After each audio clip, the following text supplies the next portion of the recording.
Alright. Does everything work here? It looks fine. Okay.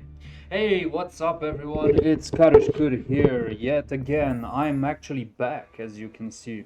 I'm actually back with recording stuff for YouTube because I took a break from YouTubing and even from Age of Empires 4, as some of you might have seen. And yeah, I just realized that there is so little time left in this season. And yeah, I was also thinking about things that I wanted to post and things that I wanted to share and things that I wanted to do. And there's been a lot of stuff going on in game and out of game. So I'm trying to use this video.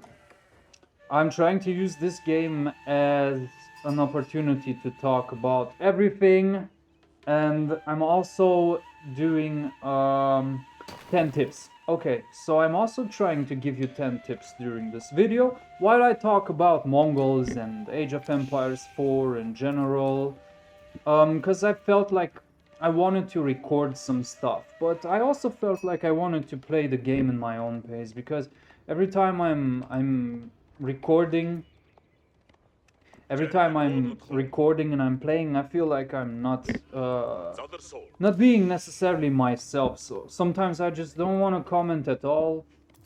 Sometimes I just get angry and yell stuff in Romanian, in my native language, and whatever, lots of stuff happens, and I feel like I don't want to post all of these games. In retrospect, sometimes maybe I want to look at recorded games and post them, just like with this one, because I really liked this one.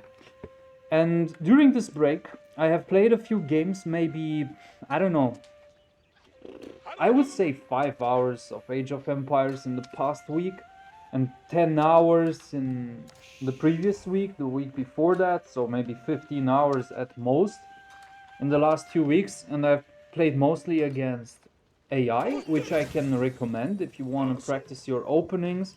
Try doing this against the outrageous AI and see how much you can do in the first 10 minutes. See how many units can you create against outrageous in the first 10 minutes. See how many traders you can get in the first 10 minutes. Look at your market positions. And this is what I've been doing. I've been just playing against outrageous because I was busy with other things, and I was reconsidering what ranked actually means and why I play ranked and what my issues have been until this point. Because I'm a diamond player. I'm a diamond 3 player. I just reached Conqueror for the first time this season. I've been playing Age of Empires 4 for 1,300 hours, only with Mongols. And yeah, this is the level at which I got. And I'm not doing this video to say, okay, I'm gonna stop here, because I'm still active in Age of Empires, so I still want to play. I was trying to think about what to do other than Age of Empires. I was just trying to look at other possibilities, because I've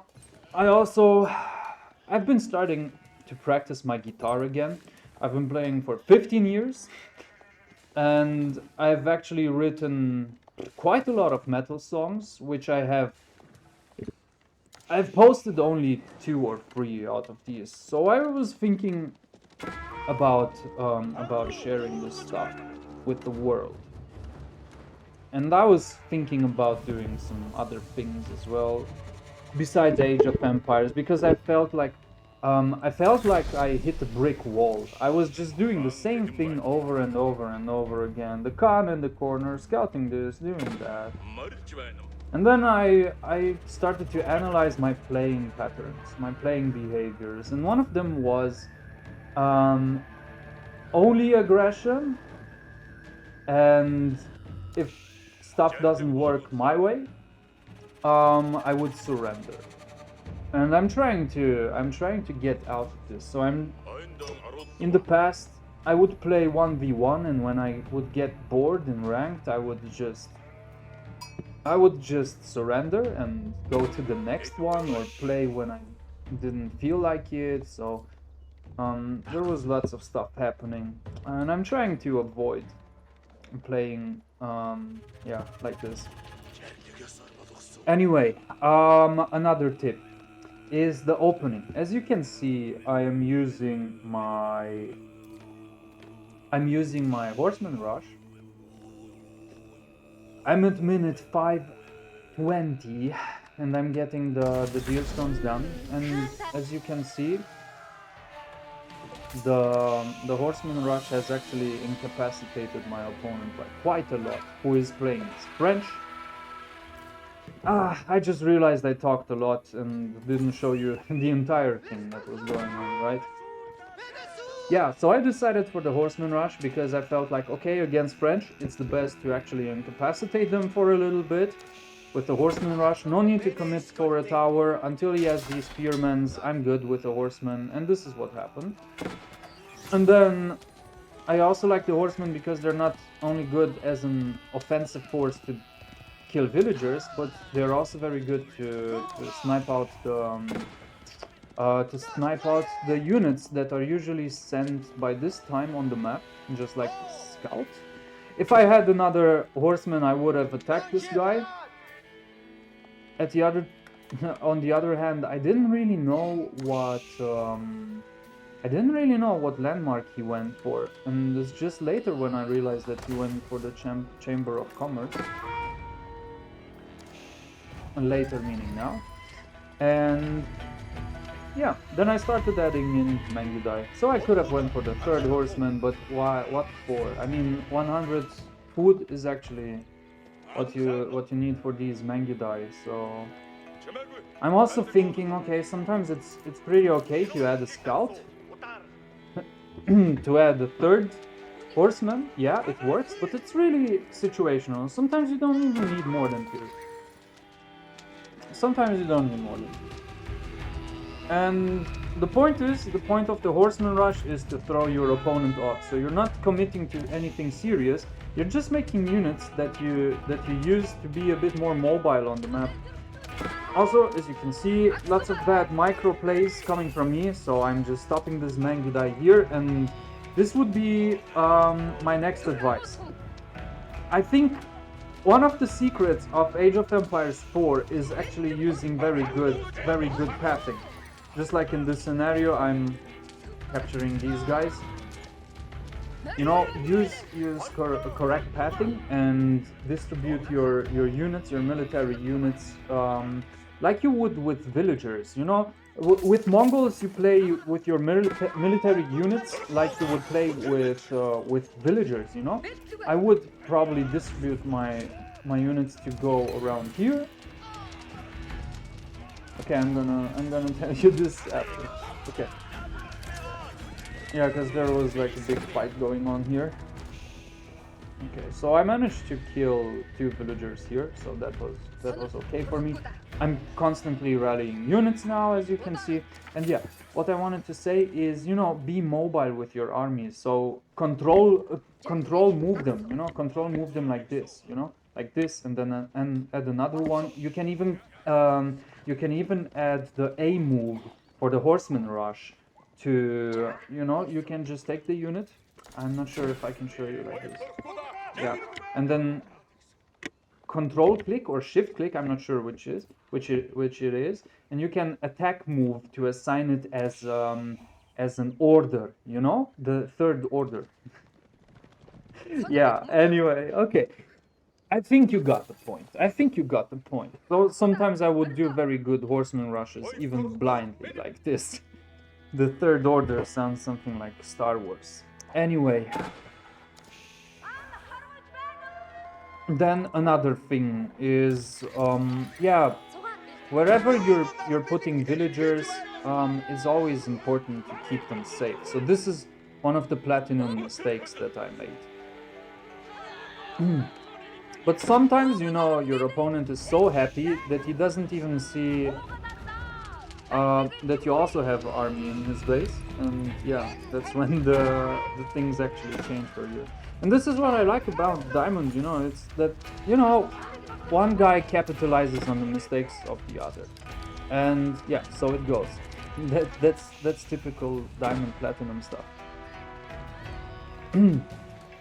Yeah. Also, unit lines, unit positions. You know, I started mentally being a bit more all over the place with my units, and I'm fine with that. Like, I'm kiting small situations here. Maybe I should have moved this trader here and baited the knight closer to the town center. Also, yeah, I'm bringing these guys back because I'm sensing a little bit of danger here, which these units cannot deal with. I haven't lost. I haven't lost. Let's go into caster mode. I haven't lost many other villagers here. Any other villagers? I'm ahead. I'm ahead. So I only lost 2. So yeah, always tower this kind of stuff up. Never let it go like this. Add in the wheelbarrow. Add in the wheelbarrow until the 7th minute. Very important. You need to have that stuff researched. Play with your market. Another tip that I can give you is to play around with your market. And you know, play around with short routes. Your opponent also has a short route, and he is crazy to stop your trade, which you can capitalize on, meaning that your opponent will be around this trade. So you want to try to have strong units. If you see 2 knights coming here, you need to have 3 Keshik and 2 Mangudai. I also wanted to make sure that he doesn't use this trade, right? So yeah, okay. What was I saying? Okay, yeah. Armies. Let's use the Control A button. It's a button which I actually use quite a lot. Is to see where all my military units are. So I always use Control A, and I have all military units selected. I don't need to do anything. I don't need to right click because that would disturb everything here. Yeah. When you're playing against French, you should expect this kind of stuff to happen because you're gonna lose lots of villagers like this, just like I'm doing here. So yeah, you need to be prepared to defend what's under your town center, because if he had kept these ones here, he would have done more damage. So it's actually good to sacrifice units sometimes. Yeah. I'm defending this trade with these units, so I found that my answer to these 2 knights was 1 hunter, 1 horseman, 2 Keshik, 1 Mangudai. So this would be the answer. But I'm actually moving forward, so I'm doing lots of things at the same time. And yeah, as you can see, I said, okay, I'm going to tell you 10 tips, and it became very disorganized. And you can see my very disorganized playing here. Another thing that I realized is, you know, when you're playing Age of Empires, it's pretty crazy how it is that, you know, on the left side is your stuff, and on the right side is your opponent's stuff. And these are like 2 brains fighting each other. I don't know, it sometimes really feels like this. It's like 2 brains trying to play tricks on each other, and this is the fun part. And this is why you should have respect for your opponent, because it's like playing a chess game, you know, a friendly chess game where, you know, you sometimes win, you sometimes lose. And yeah, this kind of approach has helped me to be less of a rage quitter, because this is one of the things that I have been struggling against, rage quitting when I didn't need to, when I could have won. Like, my win-lose ratio is 50-50, maybe 49-51, 51-49 or something. But if I'm thinking about the games that I have just quit out of, you know, boredom or disinterest or lack of interest, then my win ratio would have been at around 60-65. Yeah. Okay. So, yeah, and I'm not saying these things to brag, I'm just saying these things as a way to reflect on what helped me, what didn't help me, what brought me forward, what didn't. I have noticed that I've played against Conqueror players too. Conqueror 2, Conqueror 3, and my strategy is okay. It's just that sometimes I'm too all in, I'm not paying too much attention, I'm not playing when I should play. Yeah. Now we're changing the numbers a bit. And when you risk this kind of stuff, when you do this kind of attacks, always look at your villagers. Are they safe? Are they okay? Because in this position, I'm not in a very safe position. And now I can see it. He knows that my entire army is here, and he's moving everything. He's putting all his eggs into this basket of trade, but I'm actually idling my trade. So I'm okay with keeping my traders alive, but idle, that's fine. That's actually pretty fine. And now I'm in a position where I have to defend. And this is also one of the things that I had to understand is when I was playing until Platinum 2, 3 something, I would go all in. So my opponents wouldn't even have the time to respond. And when I would lose because I wouldn't pay attention to my defense. And I would get overrun, many villagers killed, I would fall behind, just like I'm in the risk of doing so right now. Fortunately, I'm responding quickly now, so I can deal with these knights. But this kind of playstyle is what cost me, for example, in a game that I have played against Wamen. Same thing, blind corners, doing everything blindly here. Maybe here is a perfect spot for a tower to have everything spotted out. And now the stuff is happening here.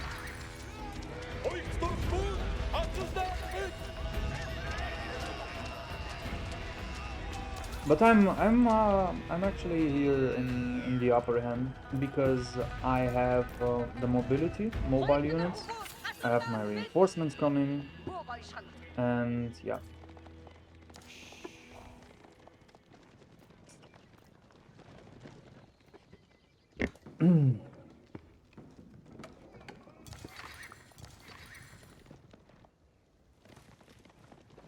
Yeah, at the same time I just realized here that this is something you have to commit to. If you know that your opponent is going into this corner, you have to commit to taking him down, because otherwise he's going to run all your villagers around, just like it's happening in my case. Yeah. And many villagers killed. Because I have no idea where to go. Yeah, so yeah, always be careful what you want to do. Yeah, I'm also moving my units pretty chaotically with Control A. That's why sometimes they stop, because they have an attack order on a unit that has already been killed. And yeah. Yes, try to save this one, but yeah. Okay, other things. Trade. As you have seen, my trade has been cancelled 10 times, but for the 11th time, I'm still trading. Okay, let's check this one. Notice how I'm using the hit and run tactics to defeat my opponent. And I have built a much stronger mass than my opponent. Anyway, now I'm looking at what my opponent has done, or what he hasn't done. He has massed up so much wood, so much food. I mean, he could have went for crazy barracks, crazy spearmen, archers, everything. I don't know why he didn't do that. And this is where I'm going to pause this video, because only now I realize how easily I have beaten this guy. He didn't play up to his potential. He had so many resources. He had so many resources stacked and stashed that they're a waste. They cost him this game because he didn't use them properly. Nonetheless, and if he would have done something at this point, maybe it would have been too late. I think He wasn't very sure how to transition into farms. I don't know why he didn't wall in the first place. At least, you know, make some walls. At least here, and here. Maybe something, a corner in which you can move your villagers. Something with which you can catch my Mangudai. Because if he had walls around here, maybe I would have had to go all across these towers. So yeah, it's a really bad play coming from your opponent. And like I said, I think until Platinum something, it's about, you know, capitalizing on your opponent's mistakes and then winning. So using your opponent's cards against them. When you reach to Conqueror 2, however, it's totally different. Then I think every little detail, every little unit, every little villager that brings back 10 food kind of counts in the grand scheme of things. As you can see, we have trade-off here, and this is another tip that I'm trying to give you, is to avoid these kinds of trade-offs. He's going all in into my economy. He's going all in into my villagers. My town center is safe now, but these villagers are just running like crazy. Yeah, avoid these kinds of trade-offs, or better yet, be prepared for a trade-off. Be prepared for something like this to happen. In my case, I had my food operations around here. I should have kept only 20 villagers around these tree lines, around these food lines, to collect the food, and the rest should have been around here. I have received a pretty bad eco hit, to be honest, and every time I was pressing the idle villagers button, some traders would get mixed in as well, so it took quite some time for me to come back into the game from this. As you can see, I'm adding pastures because I know this place isn't safe. I mean, it's a pretty good corner, which I could have defended a little bit better. Maybe I'm also adding a barracks. I could have actually built the barracks here to protect only the villagers, because everything he was sending was horses. And this is one of the tips that I can give you. One important tip is, when you're playing against a cavalry civilization, always have some spearmen ready and try to control it separately. Which means that I have this thing going on. I have this army going on. This is a pretty strong army, but yeah, I'm losing quite a few units here because he is focusing down these Mangudai. At the same time, you need spears here all over the place. You know, just add in some, I don't know, 20 spears. 5 here, 5 here, 5 here. Doesn't really matter, to be honest. Just do whatever with them, you know? Add the spears, and then, instead of Control A, pressing Control A will select all cavalry units and all spears, everything that you have. Use Control Q. See, I'm using Control Q to select all cavalry only. And this is one of the things that kind of make a big difference here in my play. Is that I have melee units just sitting around here every now and then. That's okay. And I'm going to press Control W, and these are my melee units. I'm going to press Control Q, and I'm selecting all my cavalry units. And I know, okay, I have some around here, and I will use Control Q, right click here. Everyone will go here, all cavalry units will move here, including these ones, but these are usually Control 1, right? So I can use Control A, move them all here. Control 1 will also go there, but you're just going to assign them to do what they were doing. If you want to move your army to one spot, you know, the other units to one spot. Just like in this case, it would be this spot. And this is a good spot that you want to defend. You know, you always want to have spots that you need to defend. Like this one. You're playing like Company of Heroes a little bit, but without clear targets. Your target is where your opponent, the other side of the brain, focuses its power, and there is where you want to be. And see the spearman I'm adding? Oh, it's doing wonders. Only one spearman. That's all. That's all. You just want to have one spearman in this kind of fight, and it's going to change massively. So this is one of the advice I can give you against French, you know? Just go for all cav, but have spearmen ready. Anyway, I want to go and head to the next game. Yeah. This game was won, as you have seen. And I just used it to talk about some other unrelated stuff. But what I want to show you is this one. No. This one. This one. Yeah. Okay. I also want to show you this one. And I think using this video, I'm going to be a bit more clear with what I want to tell. Actually, is that I've been reflecting on how to play Mongols, and you know, I have an idea. Okay, you start, in my opinion, it's either you start with Horseman Rush, you either start with a fast Mangudai Rush, or you go into the lame Spearman Rush, whichever you prefer. So you need to think, okay, when do I want to strike my opponent? When do I want to stress him for the first time?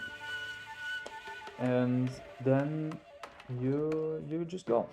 The thing with Horseman is, okay, you're a bit slower, but slower compared to what? Like your age up is slower, yeah, but it's not like you're getting your researches right when you go for the next stage. You actually want the next stage only for what? For Mangudai, right? So I have improved my Horseman Rush to the point where I'm using 7 villagers to build the landmark, and then transitioning quickly into the Mangudai, which are very needed. So I'm throwing my opponent off with the Horseman Rush. Oh, my microphone was off. No. Okay, so I'm throwing my opponent off with the Horseman Rush, then I'm following with the Mangudai Rush. And it's always situational, you know. For some civilizations, like, let's say, Byzantines, you actually want to... You can let him a little bit, and then you can hit with Mangudai. For some civilizations, you need to be quick, just like with Abbasids. And I like to be quick with Abbasids, even though he might go for the military wing as a response to my Horseman Rush, which would nullify the Horseman Rush until I have the Mangudais. So this is always these questions that you want to ask. Okay, so am I good to go with Horseman? And sometimes like Sushi's Legacy or Chinese, like civilizations that can get a ton of units in the second age and good units, maybe you want to delay. Maybe you want to delay your Horseman Rush and get your quality units out. Because remember, you're paying 120 stone to have these horsemen out. So you're actually sacrificing what could have been 2 Kashik here, only for the fact that you got these horsemen early. So there's lots to discuss. If we were to discuss about the efficiency of the Horseman Rush, it's always the question, okay, what are you following with after? Because that's the important question. What are you using these horsemen for? Because I think the Horseman Rush has been negatively criticized, because if the Horseman Rush is in the hand of someone who cannot micromanage, and remember, Mongols are micro-intensive, so you actually want to micromanage your military units, like I said. You know, this was a Control A move, by the way, just like I said. Also, by the way, hit the you can hit the thing, the mining camp. Yeah, my advice is to actually hit the mining camp before you hit the first villager. And my advice is also to keep your Khan at these kinds of operations if possible. So another thing is, you know, your timed attacks. Your Khan is also a unit. It's also a fighting unit, dealing 1 damage with each shot. So don't underestimate that. And that 1 damage could have given me the 50 resources. Okay, now I'm moving on to the stone. So, like I said, okay, the town center is here, but his stone is outside of the town center outcropping. And this is why you don't really want to dive under the town centers, because you will then weaken your horseman units, and this is going to be really bad if you wanna stop these kinds of operations. By the way, this is a Conqueror 3 player, maybe on place 200 global leaderboard. So yeah, as you can see, I'm messing with him a little bit. I'm slowing his time. I know I cannot do much damage because I've lost the other horseman. This is really bad. So like I said, you don't want to lose your horseman. Every time I lost in the past, it was because I lost my initial 2 horsemen. They might seem useless at one point. You might want to dive with them, but actually don't. Actually don't, you know? Because diving under this circle is might seem like a good payoff at that moment, but it isn't. It isn't. You want them 30 seconds later. Anyway, I'm sending in another horseman. I have also added the Mangudai.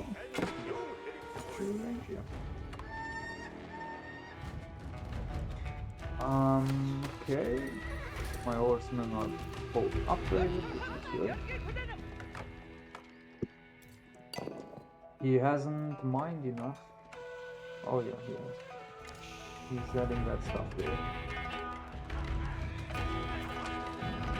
Yeah, so when you're playing Mongols, you really need to be like in a good mindset. You know, you must be ready to do this kind of stuff. You must be like mentally sharp to take this one, move this one there, take this one out. You know, this is how you play with Mongols. And there we go. I get another villager killed, but yeah, it was, I don't know, was it worth it? Not, because my opponent actually slowed me. Yeah, for every Keshik you lost for killing 3 villagers, I got another 4 villagers, and that's even true in this case. So whether you're going for a Mangudai rush, whether you're going for a horseman rush, it might seem very nice to send your horsemen in and risk them, but it's not a good idea. It's not a good idea. Personally.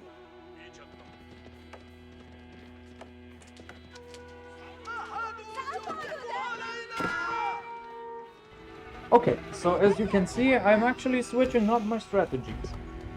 And yeah, this is another tip, you know, scout for what is happening, and yeah, just do the rest. Just let the rest do itself. Then you also need to think, okay, what do I want to do? Do I want to catch up with trade with this one? Adding in wheelbarrow, should I go for the blacksmith? Should I make 2 more Mangudai? Should I make horsemen? Should I, like, you know, these questions that arise. And I think when you have an opponent that goes so aggressively onto 2 TCs, onto 3 TCs, because he's going 3 TCs. Even I have not spotted that out, but you wanna put the market in the corner, add with another one. So let's say a rule of thumb is when you spot that there is a 3rd TC, add 2 more markets there at that point. Watch out, this kind of stuff might happen. Have some units to respond with. Even 1 Mangudai is okay. Even 1 Mangudai is enough to deal the damage. And then I could have taken this Mangudai, this horseman to this raiding unit, and I could have pushed with my attacks. I could have built a tower here and here earlier, I know, but as you can see, I'm also low on wood, so I don't have resources to give. So don't have the feeling that resources are infinite, because you really need to try to play around with them a little bit, you know. He saw them and he decided to kill his sheep. Okay. He wanted to kill his sheep. It would have been his anyway, so yeah. Okay, add in the market. I have a very nice market position on this one. I'm in a very good position. I have my market out. I could get another market out. I'm also getting a pasture because why not? Don't get these, not at this point.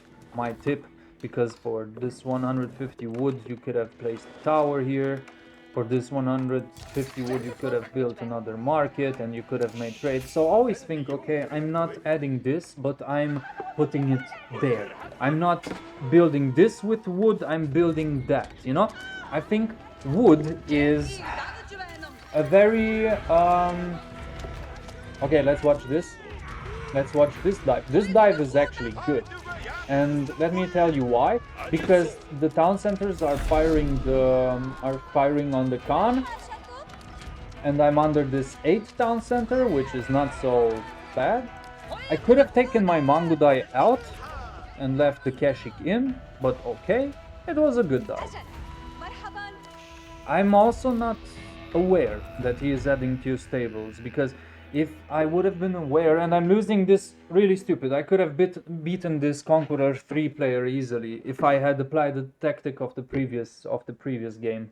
If I had just added in 5 spearmen in this matchup, all I needed were 5 or maybe 10 spearmen and I would have won this. Okay. So yeah, like I said, I'm playing against the Conqueror 3 player here, so yeah. This is how strong you can actually pin down your opponent, because he's pinned down, you know? He cannot do much. My mistake is not being aware of this operation here, because if I had been, I would have pushed through here as well. So I would have added another tower maybe here. This would have been good. So map awareness. Always get the map awareness, guys. Always get the knowledge where you need it, you know? Not being map aware is playing blind, you know? It's like you're playing against you don't know what. You know? It's like, okay, I'm playing a strategy game and I'm going to play a strategy game. Or it's like, you know, you're closing your eyes and picking a game on Steam, and then you play this strategy game as if it was an action game. So this is how it feels like. If you don't know what's happening behind, then it's a big problem. Okay, villager is good here. Villager is good here. This is a good operation. This is a very good operation coming from my part. Okay. What else? Yeah, the trade line. So yeah, follow up with these trades. Like, you know, just like I remembered now to mention the trade is, okay, oh yeah, I wanted to add one more trade. Okay, I have the resources. Yep, I would add them. Stop making these sausages. Also, add in before the 10th minute mark, always add in an extra unit. Add in an extra production building. Get your researches as well. Okay, sending in some horsemen to deal with my 2 trader trades. And this is bad. I only have 2 traders. And I have many resources to make more traders. And yeah, this is where he is winning. He is winning at the fact that he took me by surprise, because I'm focused all in on what I'm attacking and doing here, that I'm neglecting this, and I have neglected my trade to the point where I could have gotten so many benefits out of this until these horsemen came, that it would have been crazy. Because I'm floating on these resources in particular. These are the resources that I should have invested in the market.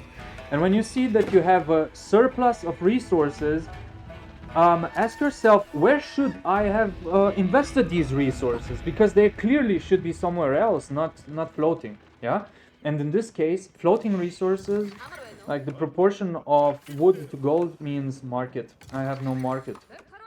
The fact that I have fewer less food than wood means that, you know, it's pretty chill. I have too many villagers on wood to fuel on food, right? Also, yeah, at the market, not still. I mean, I've said this 2 or 3 times already, and you know, when you say it for the first time, do it. Another tip: when you say something and just you notice something, do it. This game punishes you for inaction. This game will punish you for your inaction. I could have destroyed this tower. I hope I'm destroying this tower. Oh man, this is really crazy that I'm kind of finding these moments, you know, where I'm being where I should be at the right time. I should have committed to this, maybe. I should have committed to this. Yeah, when you notice horsemen coming in, oh, that's when you know, okay, your trade is in danger. These units will do. These units will do. These units will do. Any of these units will do. Provided you have mixed in a Kashik, that's perfect. A tower here, get the deer, you know. Same thing, you know, how I should have thought about this would be like, okay, this is my trade line. This line should be protected. This line is protected. So a tower here with some villagers to get the deer would have been perfect. This one is also perfect because you're boosting the speed of the units that go there. Okay. Here you're boosting your traders. Here another boost would have been perfect. The spearmen should have come out earlier because I had the resources. And another thing is, I would have won this game with spearmen, like I said. The horsemen he sent for my trade were no big deal. And now let me show you why I'm saying that spearmen would have won the game. And from all the foot units, I think spearmen are my favorite. And the next would be hand cannoneers, because they're awesome. But let's get to the spearmen, because it's one unit that does so much damage against four-legged units that it's crazy. I mean, the secret anti-cav unit is the spearman. Yeah, the secret anti-cav unit is the spearman. And use it when you play as Mongols, in my opinion. I feel that this all-cav thing is a bit of a meme, in my opinion. Like, all-cav, okay, I'm playing all-cav, is a bit of a meme with which I got too used to. And I need to force myself to go for spearmen. And think about it, only 10 spearmen. Also with this research, that would have been just a little under 150 gold. Just like a normal research. And the 150 from the barracks. And the 500 food and the 200 wood for 10 spearmen. Plus, for 2 battering rams, 600 extra wood, which I would have had, I think, had I gotten this research, yeah, to destroy this town center. I'm just ignoring that he is doing this stuff completely. Okay, I have so much map control here, but I have only this part, you know? There is another base here in the back. Anyway, yeah, these units could have been intercepted easily if I had placed only one barracks here. Maybe, also, yeah, my tip is to place your barracks in a not so obvious spot, like here, maybe here, along the trade line, and use your spearmen to patrol, and when you need them, bring them in. And here is where he's beating me. He has much better units. These units could have been countered by the spearmen after I secured my trade. You see, there is no damage. The Mangudai are doing no damage to this lancer.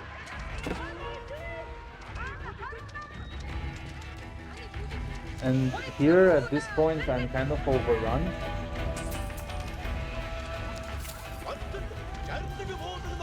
I'm beating him, yeah, but that's okay. Oh no, why am I not? Yeah, when you retreat your units, send the order to have them retreated all the way, yeah, just no half measures in this game, always full. Okay, you notice the market, go full market and put it here. Yeah, I know you guys have always told me this. You have told me many interesting things, and yeah, I want to thank all my subscribers for adding very intelligent and good comments, and I've also appreciated a lot to chat with you guys, to reply to your ideas, and to reflect together on my games and to watch them together. Yeah, and I know I should learn from my mistakes. I'm really trying to learn from my mistakes, and in the past 2 weeks I have been focusing on this, you know. I was also thinking on why am I not learning from my mistakes. So I was a bit in a state of self-sabotage and thinking, okay, yeah, I'm doing the same mistakes all over again, and I'm not progressing, I'm not going forward. But at the same time, you know, I've actually managed to reach Conqueror. So then I realized, okay, I have to look at the bright side, because that one is so much more legit than, yeah, the obvious things that, okay, you're not learning from the mistakes. But, you know, not many of you guys know me, but I said this thing with guitar, first of all, because, you know, I mentioned it because I'm trying to pep me to do these things that I want to do. But second of all, also my profession is as a teacher, so I teach language. And, you know, I always tell my students that, okay, yeah, it's normal, you know, sometimes you do the mistake over and over and over again, and that's fine, you know. Just accept, we have to accept sometimes that these mistakes that we are doing, they're part of us, you know, they're our personal mistake. That's part of our identity, you know. We don't make spearmen when we have to make them. We don't put the market where we have to put it. You know, we just, yeah, we neglect some things that are important. But then again, you know, we can continue, and mistakes are being learned when, you know, you tell yourself, you correct yourself, okay, one more time, that's okay. Add more spearmen, okay, add spearmen these times, okay. One more try to kill these villagers. Okay, I'm gonna try to kill these villagers. If this one fails, then I'm gonna surrender and you know, embrace the mistake. Think about it later, and then act from there. And the previous video I have shown that I have played with spearmen mixed in. And now that I'm speaking, I'm realizing, okay, I'm actually pretty okay. I'm learning from them, just not in the way in which I expect from myself. So yeah, I'm going to lower my expectations. Nonetheless, yeah. So these were two symbolic games of the last period. Maybe there are other things that I want to discuss with you, because there are more. So we're getting close to the end of the season, as you can see. Yeah, we have 1 week, 1 day left. So I'm going to try to play for Conqueror. I was thinking maybe to stay Diamond 3, just to not show my Conqueror adventures so easily to my opponents, because then my opponents might underestimate me. But then again, if I'm putting plans on where to reach ladder, I realized that then, okay, I'm going to lose. If I say, okay, I'm going to stay around diamond, I'm losing, because I'm actively setting myself up to lose. So be careful, like, on your inner workings. If you're that type of Mongol player who sometimes plays really good, sometimes really bad, pay attention to what you're telling to yourself, because in these 2 weeks I have realized the things that I'm telling myself, you know.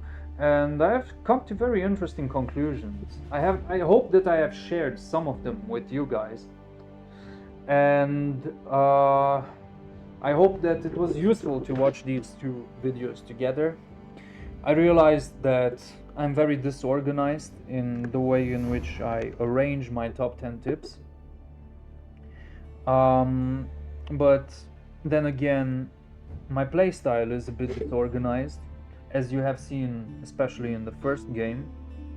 I think it's important to find order in this chaos, so to know where your market is, but then you have the M key or Control A to select all units, and you have the minimap, so you're fine. Yeah, just play with the way in which you feel like playing, but pay attention to what you're telling yourself. Yeah, don't don't give your wins away so easily. I did this even in the last in this season. I have given away quite a few wins when I shouldn't have, when I could have won. Don't do that. This is like something I advise you against. Okay, sometimes it's annoying to play the extra Imperial Age, but it's okay even to lose. It's better to lose in Imperial Age, right, than to lose in a Feudal Age. I don't know, just saying. What else? Yeah, like I said, I have worked on my versatility. Now I can use the Horseman Rush, but I can also delay it, or I can go directly for the Mangudai Rush. So my advice is, especially for the